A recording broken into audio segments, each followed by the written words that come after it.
রাধে রাধে। ওম নমো ভগবতে বাসুদেবায়। ওম নমো ভগবতে বাসুদেবায়। ওম নমো ভগবতে বাসুদেবায়। শ্রীমদ্ ভাগবত চতুর্থ স্কন্দ পুষণম একাদশ অধ্যায়। ধ্রুব মহারাজকে যুদ্ধ বন্ধ করতে স্বয়ম্ভুব মনুর উপদেশ। শ্লোক জয়।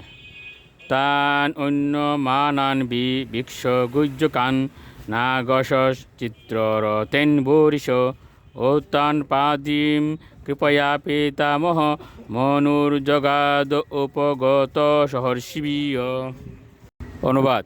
যখন স্বয়ম্ভুব মনু দেখলেন যে তার পৌত্র ধ্রুব এমন অনেক যক্ষদের বধ করছেন যারা প্রকৃতপক্ষে অপরাধী নয়, তখন তিনি অত্যন্ত কৃপা পরবশ হয়ে মহর্ষিগণ সহ ধ্রুব মহারাজের কাছে এসে তাকে সৎ উপদেশ দিয়েছিলেন।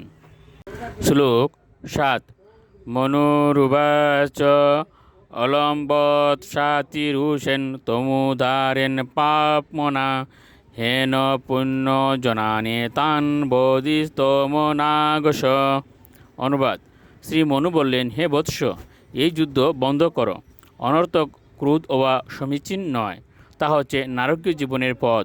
প্রকৃতপক্ষে যারা অপরাধী নয় সেই সমস্ত যক্ষদের হত্যা করে এখন তুমি তোমার সীমা অতিক্রম করছ। শ্লোক ৮। নাস্মৎ কুলুচিতম তাৎ কর্মৈ তৎসৎ বিগর্হিতম বদ যদ উপদেবানাম আরব্ধস্তেহ কৃতুই ন শাম। অনুবাদ। হে পুত্র, তুমি যে নির্দোষ যক্ষদের বধ করছো তা মহাজনদের দ্বারা স্বীকৃত হয়নি এবং তা আমাদের পরিবারের উপযুক্ত নয়, কারণ ধর্ম এবং অধর্মের নিয়ম সম্বন্ধে তাদের অবগত থাকার কথা। শ্লোক ৯।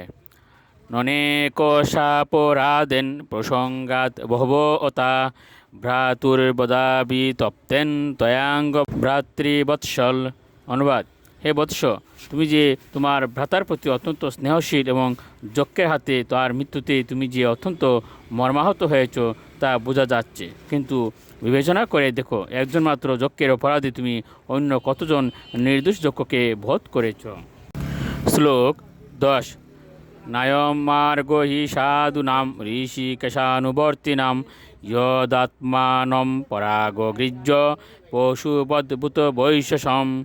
অনুবাদ। দেহকে কখনো আত্মা বলে মনে করা উচিত নয় এবং তার ফলে অন্যের দেহকে পশুর মতো হত্যা করা উচিত নয়। ভগবত ভক্তির পথ অনুসরণ করেন যে সমস্ত সাধু, তাদের পক্ষে এই ধরনের আচরণ বিশেষভাবে বর্জনীয়। রাধে রাধে।